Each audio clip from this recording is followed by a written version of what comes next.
2012 से 12 में मेरी आपसे मुलाकात हुई थी, उस वक़्त आप टीचिंग भी कर रहे थे डिफरेंट। जी। तो आपके जो लेटर दो 2 अटेम्प्ट थे, मेरा थोड़ा ये सवाल है, थोड़ा मैं क्लियर होना चाहता हूँ।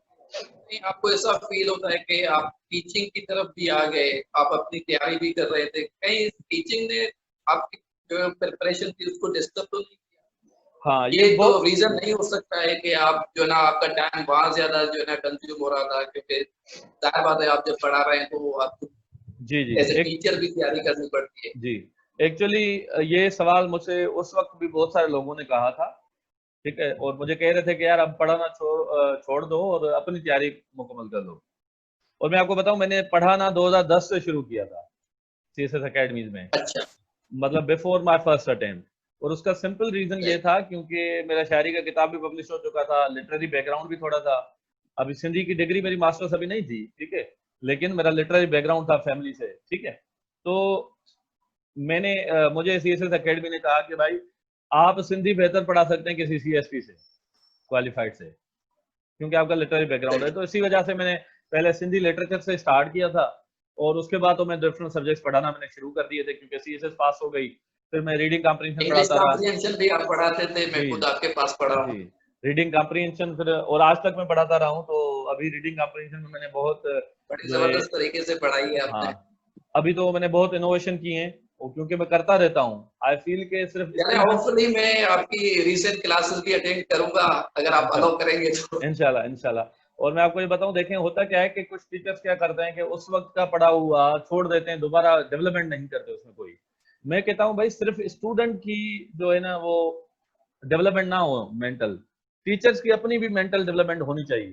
तो मैं जब भी दूसरे बैच को क्लास पढ़ाता था ना, आज तक ये मेरी हैबिट रही है, तो उस सब्जेक्ट के लिए थोड़ी-सी नई रिसर्च करता था, कोई नई किताब पढ़ लेता था, नया कुछ ले देख लेता था गूगल से ताकि मेरी भी डेवलपमेंट होती रहे। तो इसी वजह से अब मैंने पढ़ाना शुरू कर दिया और उसके बाद ये अटेम्प्ट के बाद पढ़ाना शुरू किया। अब आप आता हूँ आपके सवाल पे। देखो, मेरे ख्याल में ये टाइम वेस्टेज नहीं था, ये वैल्यू एडिशन थी। रीज़न ये है कि क्योंकि मैं सीएसएस के सब्जेक्ट्स ही पढ़ा रहा था ना और आपको पता सही, है जब बंदा अपने लिए पढ़ता है तो कुछ चीज़ें रह जाती हैं, कुछ एस्पेक्ट्स रह सही जाते बात है। हैं। हाँ, जब टीचिंग करता है क्योंकि अभी तो आप भी टीचर हैं, लेक्चरर हैं, सही। ठीक है? तो आपको पता है जब हम टीचिंग के लिए जा रहे होते हैं, किसी टॉपिक को पढ़ रहे होते हैं, पढ़ाना होता है, तो हमने हर एस्पेक्ट देखना होता है कि ऐसा ना हो कि कोई स्टूडेंट यहाँ से सवाल पूछ ले। सही। तो इसी हाँ, तरीके ऑल से एंगल्स कवर करनी जी, होती है। तो इसी तरीके से आई फेल्ट कि उसने मुझे हेल्प किया। बाकी ये है जो फैक्ट है कि उसके बाद मेरे 2 अटेम्प्ट फेल हो गए, हाँ, वो तो ठीक है? बड़ा अनफॉर्चुनेट था और वो तो बड़े नैरोली फेल हुए हैं, कोई जी, 1 अटेम्प्ट में कोई 2 मार्क्स हाँ, का फ़र्क था और कोई हाँ। 2-3 तो मार्क्स का ही। वो जर्नी भी ऑडियंस को बताते हैं ताकि मतलब बंदा फेल्योर से परेशान ना हो ना, उसको बताएँ कि आगे फिर मैंने अपनी लाइफ़ को कैसे लिया। 2013 में जो मैंने रिटर्न दिया, मैंने बहुत बहुत मेहनत की थी, लेकिन मैं ऐसे में फेल हो गया कुछ मार्क्स से, ठीक हो गया। मेरा एग्रीगेट भी कवर था, 600 प्लस स्कोर था मेरा, ठीक हो गया। पता नहीं ऐसे में क्यों फेल हुआ या कभी-कभी ये स्लॉटर भी होता है या मेरी गलती भी होगी, मुझे भी अपनी गलती माननी चाहिए कि मैंने इंसाफ सही। नहीं किया होगा टॉपिक के साथ। तो अबू बड़े नाराज़ हुए थे मुझसे फिर। अब अब्बू का ख़्याल ये था कि तुम ओवर कॉम्प्लेसेंट बन गए। तुम ज़्यादा खुश हो गए, ओवर कॉन्फिडेंट हो गए कि भाई तुमने पहले अटेम्प्ट में पास कर लिया, अब नहीं भी पढ़ूँगा तो पास हो जाऊँगा। ठीक है? तो फिर सही। मेरे अब्बू को बहुत समझाया कि मैंने कहा अब्बू मैंने अपनी तरफ से 100% लगाई है, ठीक है? अब एक चीज़ में रह गया क्योंकि ये एग्ज़ाम है ही ऐसा, लाज़मी नहीं है कि आप एक अटेम्प्ट पास कर रहे हैं तो दूसरा भी गारंटी है। 2010 का पाकिस्तान का टॉपर था, ठीक है? 2011 जो मैंने पास किया उसके रिटर्न में फेल था, वहाँ पाकिस्तान का टॉपर था। तो सही। मतलब इट डज़न्ट गारंटी कि आप एक जगह टॉप कर लें और दूसरे क्योंकि नया ऐसे नए क्वेश्चन्स आ रहे हैं, उनके साथ आप कैसे डील हाँ, करें? सही बात। चलो मैं 13 में फेल हो गया, फिर मैंने मेहनत शुरू की। अब लोग मुझे मना कर रहे थे कि गैप करो, गैप करो, गैप करो। यू हैव स्टिल एज जब 23 साल में आपने 2 अटेम्प्ट दे दिए, अभी भी आपके पास 5 साल पड़े हुए हैं, उस वक़्त 5 28 एज साल जो से थी। सही बात। तो मैंने कहा यार देखो गैप वो करता है, जो सीएसएस के लिए 2-3 चीज़ें होती है ना, आपके पास राइटिंग स्किल्स हो, आपके पास कंटेंट हो रिलेटेड टू दैट सब्जेक्ट, ठीक है? और आपके पास टेक्निकलिटीज़ हो, पेपर अटेम्प्टिंग और ये सारी चीज़ें। तो मैंने कहा अगर ये 3 चीज़ों मेरे पास है, व्हाई शुड आई वेट? उसके बाद मेरी दूसरी ज़िंदगी भी तो है ना। अगर हो गया तो हो गया, सही वरना कंटिन्यू करूंगा दूसरी लाइफ को। तो लोगों को मैं ये भी सही मैसेज दूंगा, कुछ लोग फेल होकर बड़े परेशान हो जाते हैं ताकि जिंदगी खत्म हो गई, ऐसा कुछ नहीं है भाई। This is only one chapter of your life, पूरी किताब पढ़ी हुई है। ठीक हो गया। वेल उसके बाद 14 में अपीयर हो गया, और 14 में आई गॉट 682 इसको इन रिटन। और उस वक्त ये मतलब रिटन के टॉपर जो है ना सिंध से, वो भी 700 तक वापस। 680 हाँ तक थे। तो मेरा एक दोस्त था, वो फॉरेन सर्विस में था, उसका 670 प्लस था, मेरा 680 प्लस था। सही। बट कंपोजिशन में अब मुझे 38 मार्क्स दी। और टू बी वेरी ऑनेस्ट, मैंने ऐसा सोचा नहीं था, क्योंकि कंपोजिशन में मैं 70 प्लस सोच रहा था, क्योंकि कंपोजिशन पे मैंने इतनी मेहनत की हुई थी और पेपर भी आसान आया हुआ था, मेरे हिसाब से सही। आसान था। और मैं आपको बताऊं वहाँ वो मैंने, तो आपकी मेहनत थी जब भी आपको आसान लग रहा था। हाँ, और मैं आपको बता दूं 2011 में जो मेरा पहला अटेम्प्ट था उसमें ही मेरा 60 स्कोर था, फिर भी मेरा 57 कंपोजिशन। जी कंपोजिशन में, और मेरे सेकंड अटेम्प्ट में भी 57 स्कोर था। तो I was good at composition, और मैं पढ़ाता भी रहा इन सालों में ना, 2 सालों में। और मुझे I was confident, but well अब एग्जामिनर को पता क्यों फेल किया, कोई चीज उतनी अच्छी नहीं लगी, व्हाटसोएवर, गलती होती है, बंदा अपनी गलती भी मान ले। ठीक है। तो इस तरीके से well now my journey for CSS ends here at the age of 24। At the age of 24। अभी 4 साल पड़े हुए हैं और मैंने सीएसएस के तीनों अटेम्प्ट एग्जॉस्ट कर लिए। और वेल अबू को बड़ा दुख हुआ, एंड दुख के अलावा भी अबू थोड़ा वरीड थे, वो सोच रहे थे कि अब इनके करियर का क्या होगा। एक चीज मैं आपको ये भी बता दूं, मेरे भाई हैं फयाज, फयाज मशहूरी, वो नेशनल बैंक में वो भी काम करते थे। मैं इस बीच में 2013-14 में जब पहला अटेम्प्ट फेल हो गया, तो I was trying to apply for different job जो आती थी न्यूज़पेपर में, वो मुझे अप्लाई नहीं करने देते थे। वो अच्छा। के मुझे याद है, और मुझे उससे भी बड़ी मोटिवेशन मिली थी, क्योंकि सपोर्ट फैमिली की बड़ी बात होती है। अबू भी सपोर्ट कर रहे थे, सारे सपोर्ट कर रहे थे, और भाई भी सपोर्ट कर रहा था। तो ही सेड के क्या तुझे अपने आप पे भरोसा नहीं है, अपनी काबिलियत पे भरोसा नहीं है कि सीएसएस कर पाओगे या नहीं कर पाओगे, जो दूसरे 10-12 ग्रेड की तुम जॉब्स पे अप्लाई कर रहे हो। तो सही। उसने मुझे अप्लाई नहीं करने दिया था, और मैंने ये 3-4 साल सिर्फ सीएसएस को दिए। ठीक है।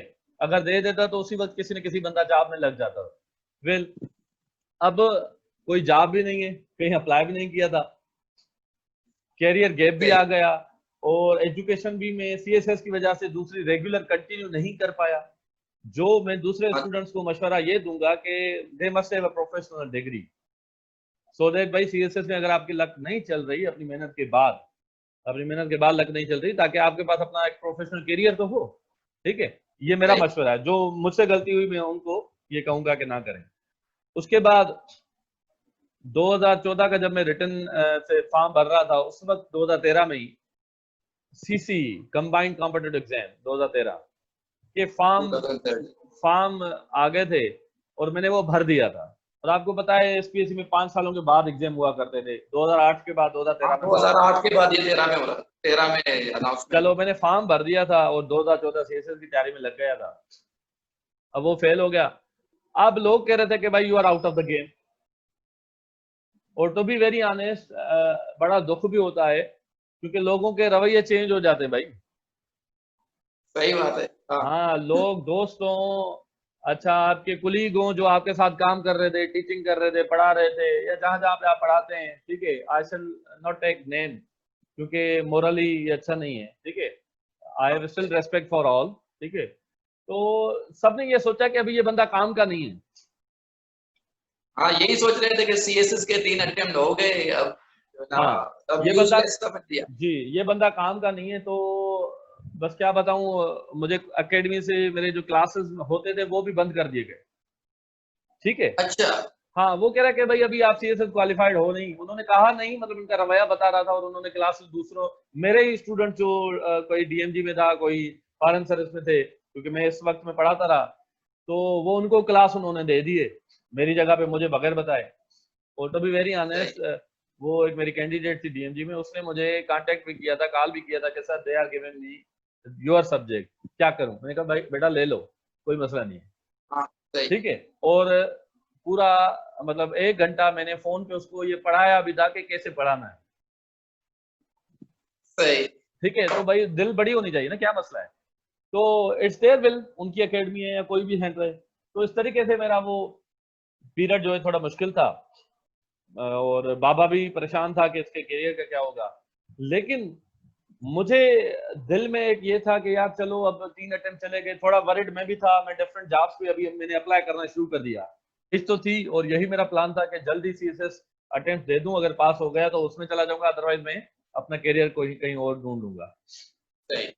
तो जब तक सीसी आ जाए, अनाउंस हो, तब तक मैंने जॉब अप्लाई की। और मैं आपको ये बता दूं कि I faced many failures in different test, और मुझे कोई शर्म नहीं आ रहा है ये बताने में, ठीक है। क्योंकि आपको बताऊं, failure are stepping stones, very important, right. कि आपकी जिंदगी में जब फेल्यूर आ रहे होते हैं तो यही आपको मोटिवेट कर रहे होते हैं, आगे बढ़ा रहे होते हैं, आप लर्न कर रहे होते हैं। सही।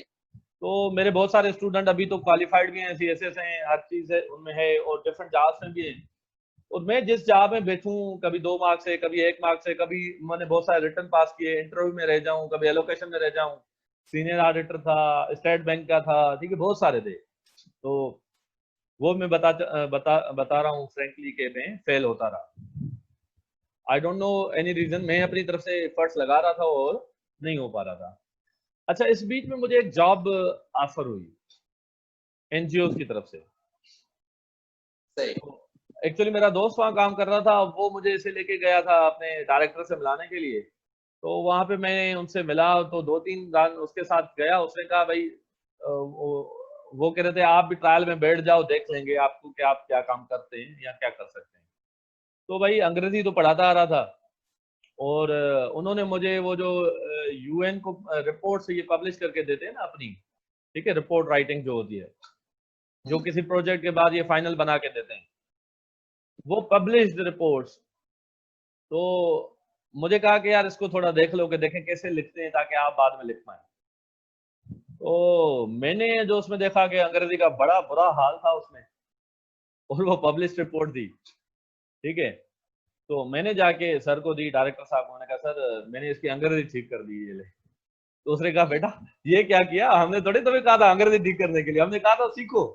मैंने कहा सर ये तो मुझे पहले ही आती है, ठीक है। तो इस तरीके से वेल ही अप्रिशिएटेड मी, उसने मुझे बहुत बड़ा अप्रिशिएट किया। और फिर उन्होंने मुझसे ये सॉफ्ट कॉपी में भी अंग्रेजी ठीक कराई दी, ताकि वो कह रहे थे कि दोबारा काम आएगी हमें, ठीक है। सही। वेल फिर मैं 8-10 दिन के बाद उन्होंने मुझे एक ऑफर की थी, एक प्रोजेक्ट उनका स्टार्ट हो रहा था खैरपुर नाथन शाह में, ठीक हो गया। तो they offered me very good job कि आपको 50,000 सैलरी होगी, और आपको लैपटॉप होगा, गाड़ी होगी, you will be a team leader, 8-10 बंदे होंगे आपके सबऑर्डिनेट होंगे, और इंटरनेट होगी, सारी चीजें आपको दी जाएंगी, ठीक है। तो सही। आपको खैरपुर नाथन शाह जाना पड़ेगा। अभी मैं सोच ही रहा था, और मैं आपको ये बता दूं, मैं मशवरा लेता रहता था उस वक्त अपनी अम्मी से, अबू से और अम्मी से। तो ये बात भी मैंने अम्मी से पूछी कि अम्मी मैं करूं या ना करूं एनजीओ में जॉब, ठीक है। तो अम्मी कह रहे बेटा कि अभी आपके पास तो जॉब है नहीं, आप जरूर करें। अच्छा, लोग जो है ना वो अपना औरतों से मशवरा लेने में शर्म फील करते हैं, ठीक है। आपको हाँ कुछ।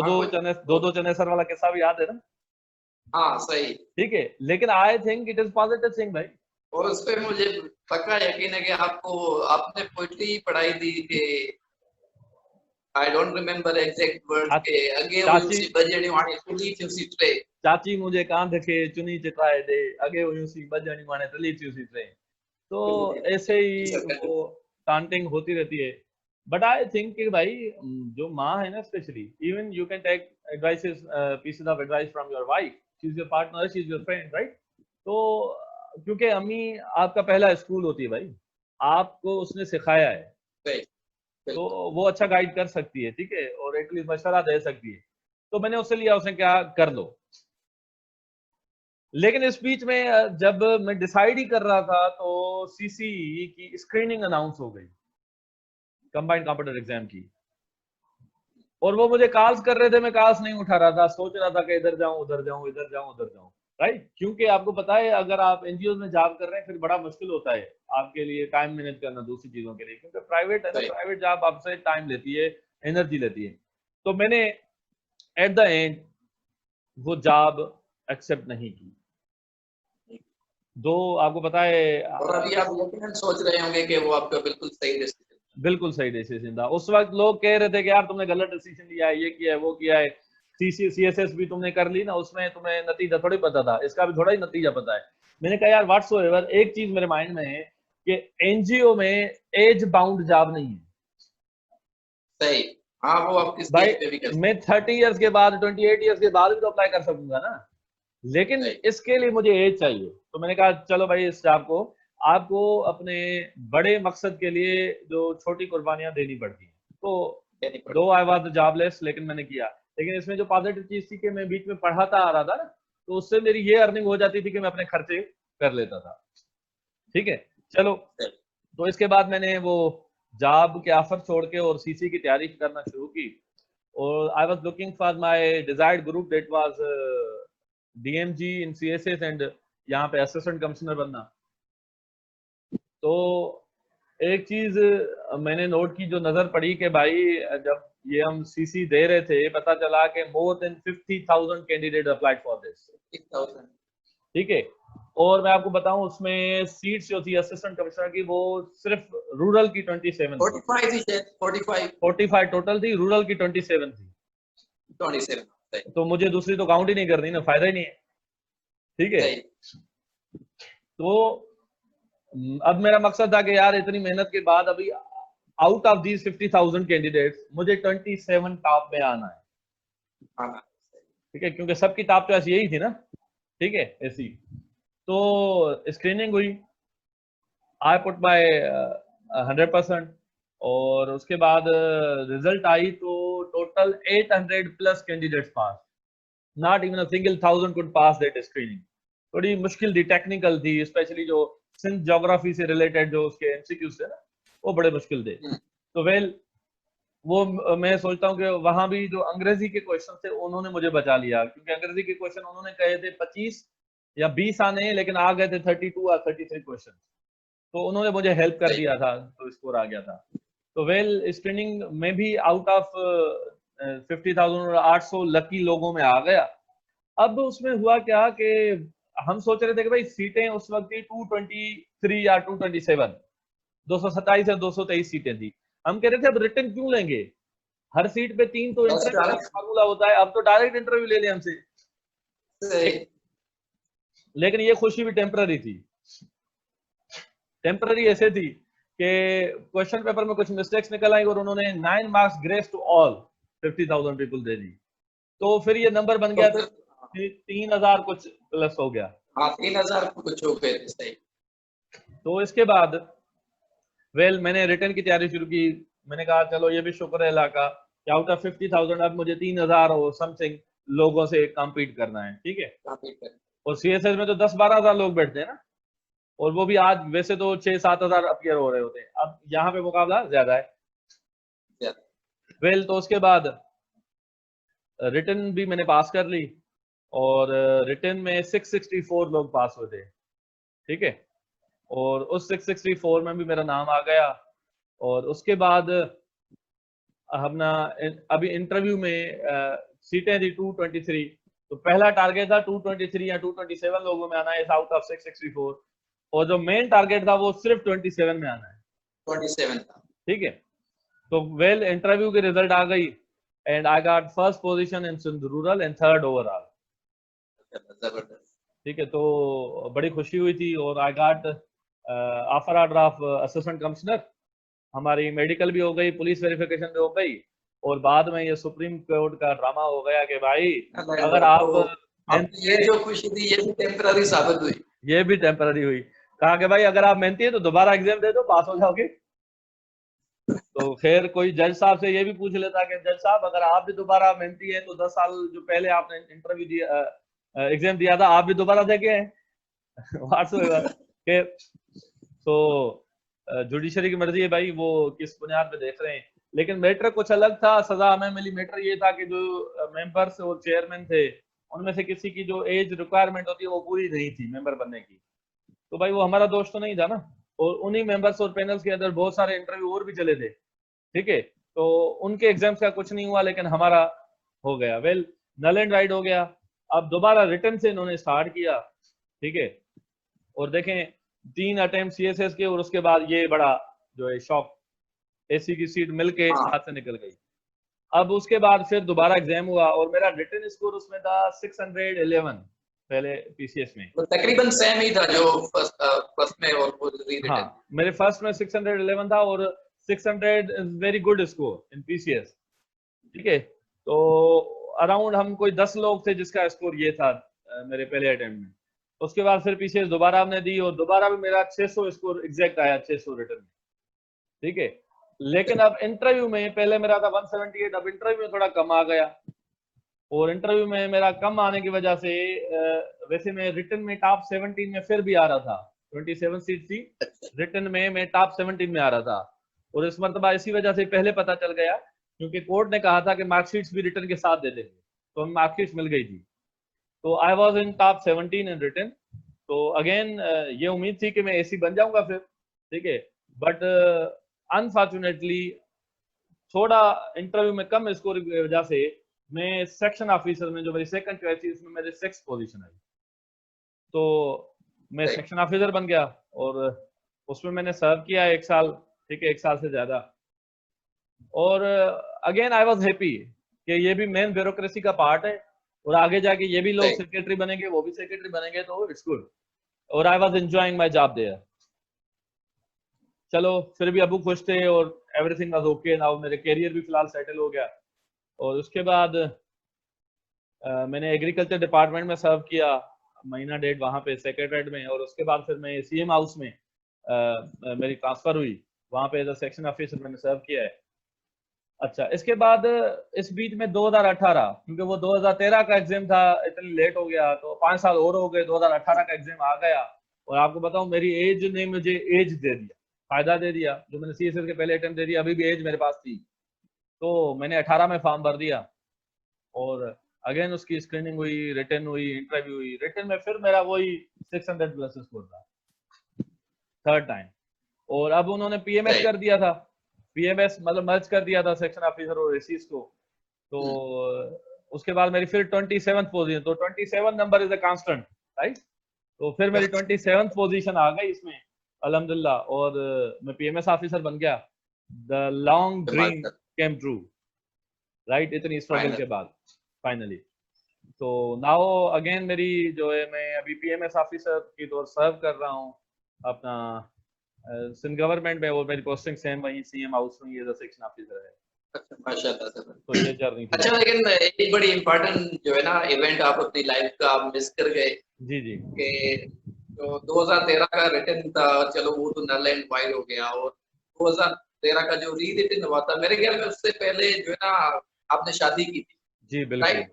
जी जी बिल्कुल। तो डू यू थिंक ये जो आपने शादी की थी, ये आपके लिए एक जो ना लक चेंजिंग फैक्टर था? हाँ और उसके बाद जो ना पहले एलोकेशन नहीं हो रही थी, CSS में मार्क्स थोड़े मार्क्स पे फेल हो रहे थे, ये अच्छा, मैं 13 मैं में भी पास हुए, वो भी नल एंड वाइड हो मैं गया, मैं आपने मैं शादी समझ की तो आपकी लाइफ बिल्कुल चेंज हो मैं गई, समझ उसके बाद मैं समझ माशाल्लाह गया आप आपका सर्व भी सवाल। कर रहे हैं।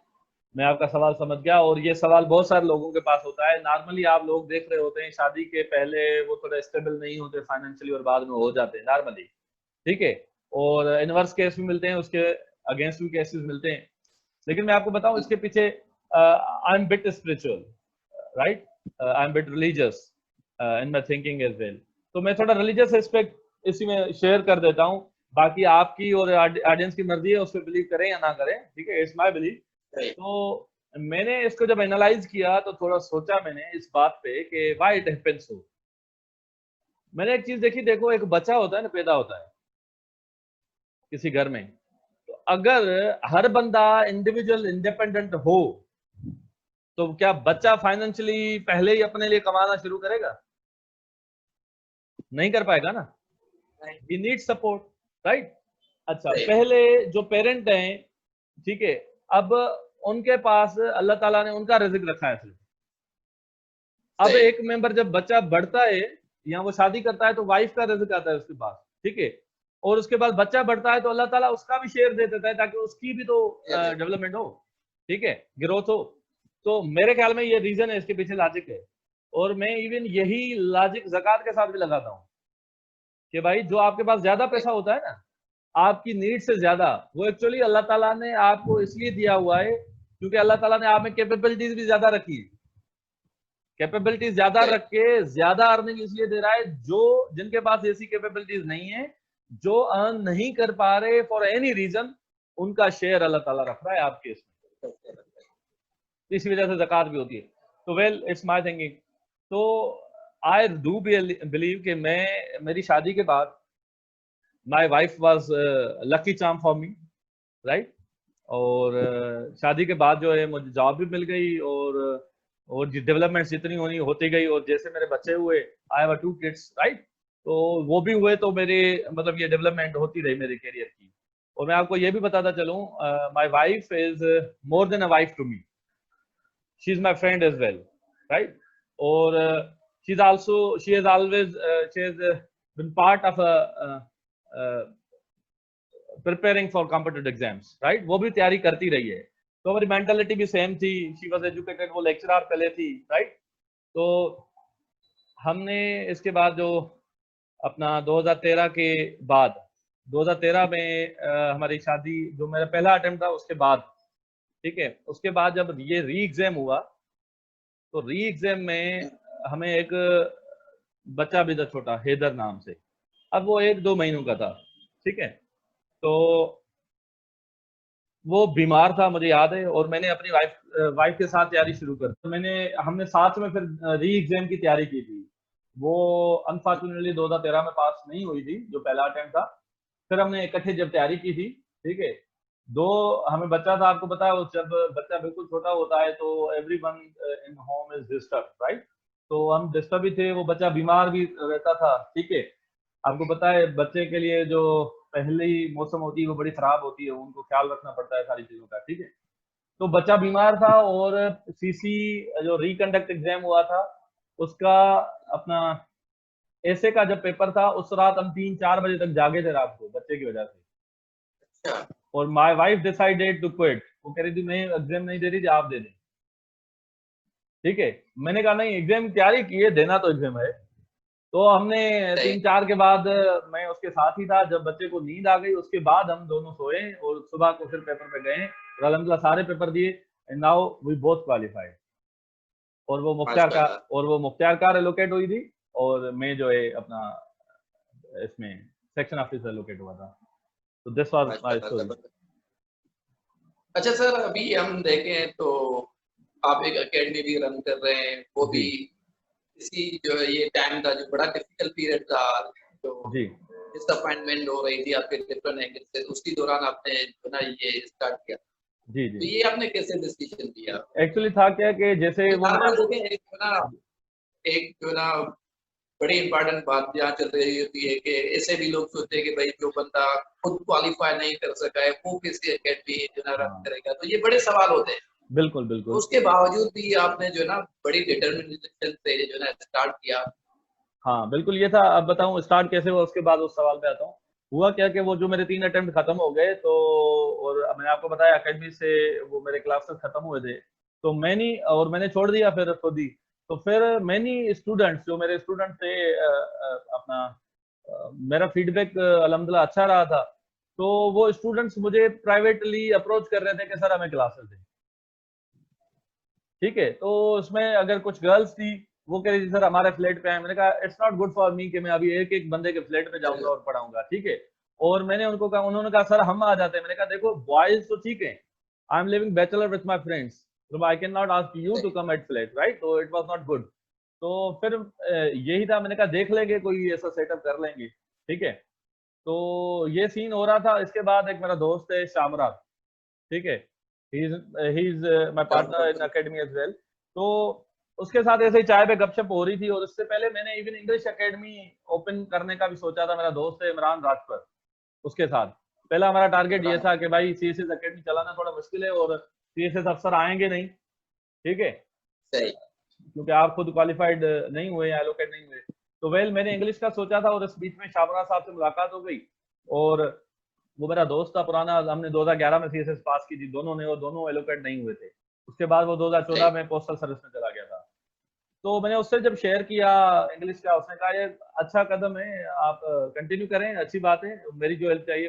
मैंने ऐसे ही बातों बातों में कह दिया कि यार देखो, अगर कोई ऐसा एलोकेटेड बंदा हो जाता ना तो फिर उसके साथ में सीएसएस एकेडमी भी ओपन कर देता। तो उसने कहा यार अच्छी बात कर रहे हो, फिर साथ कर देते। हाँ सही। तो इस तरीके से हमारा सफर शुरू हुआ, फिर दोस्तों को इकट्ठे किया और ये किया, ठीक है।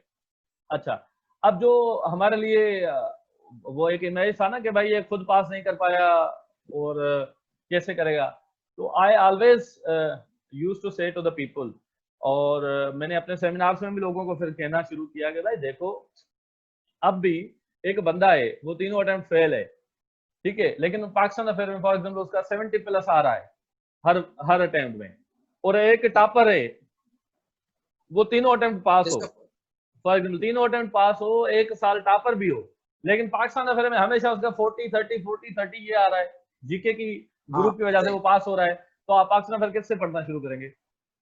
इट्स बेटर टू, हर बात है जो 70+ कर रहा है। हाँ हाँ उससे ना, तो बात ये होती है, हमारे यहाँ एक इमेज ये है कि भाई वो ठप्पा होना चाहिए कि सीएसएस क्वालिफाइड है, अब वो जैसे पीके मूवी वाला है ना, तो ऐसा नहीं होना अब चाहिए। बोला नहीं।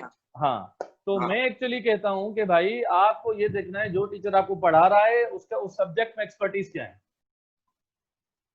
और सिर्फ एक साल की सही। मार्कशीट नहीं देखना। लोग तो एक साल की मार्कशीट, कभी कभी क्या होता है स्कोर ट्रेंड चल रहा होता है, कोई अच्छा सा प्रोफेसर मिल जाता है सारे बच्चों को स्कोर दे देता है और दूसरे में वो फेल हो, तो ऐसा भी नहीं है। आपको 2-3 साल मतलब कंसेक्टिव उसका स्कोर देखना है, या उसकी टीचिंग मेथोडोलॉजी सही। देखनी है, उसका वर्क देखना है कि उस सब्जेक्ट में उसने कितना किया हुआ है, फिर आप उनसे पढ़ें। ये थी मेरी जर्नी। सर चलें सर, हम जो इंटरव्यू है आपका इसको थोड़े स्टार्ट कर देते हैं या कंक्लूजन की तरफ जाते हैं। अभी जो है ना हम आपको देख रहे होते हैं तो आप अभी भी पोएट्री करते हैं, अभी भी न्यूज़पेपर में पोएट्री भी आप कर रहे हैं, टीचिंग भी कर रहे हैं और अपनी जो है सेपरेट एकेडमी भी रन कर रहे हैं, और जाहिर बात एब्सोल्युटली। है जो आपकी जॉब है वो भी कर रहे हैं, और माशाल्लाह फैमिली, ये जो 6-7 डिफरेंट जॉब्स हैं, आप इन सबको कैसे जो है ना मैनेज करते हैं, टाइम देखें मैनेजमेंट या जी फैमिली को देखना? जी जी, तो एक्चुअली देखो, फैमिली को मैं टाइम देता हूँ लेकिन इसी वजह से थोड़ा कम दे देता हूँ, ठीक है। तो अच्छा। जो देना चाहिए तो फिर मैं कोशिश करता हूँ कंपनसेट करने की, ठीक है, कि वीकेंड्स पे कोई बंदा बाहर निकल जाए। लेकिन होता क्या है, देखो डिटर्मिनेशन होती है ना कि भाई अगर मैंने कर लिया है और मैंने इतनी एफर्ट्स लगाई है तो why not to guide others. तो फिर मैं आपको बता दूं, वो मैंने कराची में भी अपनी पैरागोन एकेडमी की ब्रांच ओपन की थी, ठीक है, और हैदराबाद में भी थी। तो जब मैंने जॉब हुई कराची में तो कराची में भी ओपन कर ली। तो मुझे याद है सुबह से 5-6 तक हमारी ऑफिस, उसके बाद फिर 1 घंटे का सफर तय करके मैं यूनिवर्सिटी रोड पे मेरी एकेडमी की ब्रांच थी वहां जाता था, और 11-12 बजे रात को लौटता था वहां पे पढ़ा अच्छा। के। और उसके बाद सैटरडे संडे जो मुझे छुट्टी के मिलते थे, वो सैटरडे संडे आके यहाँ 3-3 घंटों की एक एक क्लास हैदराबाद एकेडमी में देता था। तो ये मतलब मेरी डिटर्मिनेशन थी कि यार पढ़ाना तो है, और इसी वजह से फिर सही। फैमिली, ऑफिस, एकेडमी, ये सारी चीजें। और अब तो मैं ये कोशिश कर रहा हूँ कि भाई जो नीडी हैं लोग, बहुत सारे लोगों को गाइडेंस नहीं मिलती, या मैं देखता हूँ जो लोग गाइड कर भी रहे होते हैं उसमें, ऐसा नहीं कह रहा कि गलत कर रहे हैं, लेकिन उसमें कुछ लैकिंग्स होती हैं जो मैं फील करता हूँ कि भाई मैंने अपने इस 10 साल के एक्सपीरियंस में कुछ चीज ऐड करना चाहूँ, तो वो मैं ऐड करता हूँ। वो इसलिए इस तरीके से ऐड कर देता हूँ कि ऑनलाइन आजकल मैं यूट्यूब चैनल अपना बनाया हुआ है एकेडमी का, वहां पे अपने ऑनलाइन फ्री वीडियोस रख रहा हूँ लेक्चर्स के। अच्छा सर, एक और बात, ये नॉर्मली समझा जाता है कि जो सीएसएस की तैयारी करते हैं और लाहौर ही जाते हैं, समझते हैं कि अच्छे से तैयारी जो है ना लाहौर में ही कराई जाती है। तो हम्म। आपका भी जो है ना बड़े अरसे से जो है ना सीएसएस और कॉम्पिटेटिव एग्जाम से वास्ता है जो है ना रहा है, तो जी आप जी। क्या समझते हैं कि ये लाजमी है कि वहाँ ही जाना चाहिए? नहीं नहीं, लाजमी नहीं। देखें 2010 से पहले, मतलब 2008 से ये स्टार्ट शुरू हुआ था कि सिंध में एकेडमी जिससे पहले नहीं थी, ठीक है। और उसके बाद सडनली जो है ना वो फिर जो सिंधी लोग पास हुए तो उन्होंने यहाँ पे एकेडमीज ओपन करना शुरू की ना, तो फिर यहाँ पे गाइडेंस आई। तो इससे पहले तो गाइडेंस नहीं हुआ करती थी, इसी वजह से मजबूरी थी कि लोग जाते थे वहां। अब वहां पे भी वही सीएसएस क्वालिफाइड पढ़ा रहे होते हैं, यहाँ पे भी वही सीएसएस क्वालिफाइड पढ़ा रहे होते हैं, तो कोई लाजमी नहीं है। तो अब बेहतर है कि वो बंदा वहां जाके रहे, परेशान हो, वहां पे घर ले, रेंट पे ले, इतने मसले। अगर सिंध का जा रहा है तो I think they are better here. Sindh में बहुत सारी अभी एकेडमीज अच्छा काम कर रही हैं। अच्छा सर, एक और जी आखिरी बात जो आपकी पर्सनैलिटी से बिना रिलेटेड है, जी जी तकरीबन 8-10 साल से जो है ना मैं आपसे मिलता भी रहा हूँ, आपसे बातें भी होती रहती हैं। आप हमेशा हंसते मुस्कुराते रहते हैं, क्या आपको गुस्सा नहीं आता? देखें बात ये है कि गुस्सा तो नेचुरल है, हर बंदे को किसी न किसी बात पे आ जाता है। अच्छा, और एक और बात जो है ना मैं इसमें थोड़ी ऐड करता चलूं। मुझे याद है कि मेरे ख्याल में 2015-16 की बात होगी। हम रमजान का महीना था, रात में क्रिकेट खेलते थे, राइट राइट, वहां मुझे भी खेलते याद थे। है। तो आप जी जब बैटिंग पे जाते थे तो बड़े खुश होकर जाते थे, जी और जी जब आउट होके आते थे तो उससे भी ज्यादा खुश होते थे। तो यार बात ये है, देखो बंदा आउट हो गया, वैसे क्या करना है? अब करना तो कुछ नहीं है ना, क्रीज को तो छोड़ना है ना, किसी और के लिए छोड़ना चलो है। वो तो चलो खैर हुआ, क्रिकेट हुआ। तो तो मैंने जिंदगी इसे आदत किया है कि आप जिंदगी हमेशा जो है ना यार लाइफ में भी ऐसे देखो, गुस्सा तो आता है, मुझे भी बहुत मरतबा आ रहा होगा, कहाँ पे किसी बात पे किसी मूड बंदा का चेंज होता रहता है। तो मैं ऐसा नहीं कहूंगा मुझे गुस्सा नहीं आता, लेकिन all the time I try to smile, ठीक है। और ये अच्छी बात भी होती है कि आप लोगों से स्माइल करके मिले, ठीक है, मुंह बना के ना मिले। और जिंदगी की क्रीज में भी ऐसा हो कि अगर आपको किसी लाइफ में कोई भी एक ट्राई आप कर रहे हैं और अगर आप वहां से फेल हो रहे हैं, जैसे क्रिकेट की क्रीज में से आप आउट हो गए, तो leave that place for others, let others play, right. तो उसमें परेशान होने की बात नहीं है। राइट। अच्छा sir, thank you very much. आपने आज हमें टाइम दिया, और बहुत से नौजवान जो इस फील्ड में आना चाहते थे सीएसएस की तरफ, या जी आपकी पूरी जो आपने स्टोरी सुनी right from the beginning till now, right तो बड़े जी। इंस्पायर होंगे जरूर जो है ना उनको आई देगी। आई होप सो के इंस्पायर हो। तो हमें बहुत अच्छा लगा, आपने थैंक यू हमें थैंक टाइम यू। दिया, ये बहुत शुक्रिया। और अगर ऐसा कुछ जो आप और कहना चाहें तो आप कैसे? नहीं, thank you very much Aftab. और आपने ये इंटरव्यू रखा जिसमें मैं अपने आइडियाज अपनी लाइफ शेयर कर सका, और उसमें से अगर कुछ स्टूडेंट्स लर्न कर रहे हैं, मोटिवेट हो रहे हैं, इंस्पायर हो रहे हैं, तो I will really be happy for that. Thank you. चलिए sir, thank you very thank you, much. अल्लाह आपकी हाफिज। बड़ी बड़ी मेहरबानी, थैंक आपने यू, हमें स्टे टाइम दिया। सेफ, टेक केयर, अल्लाह हाफिज।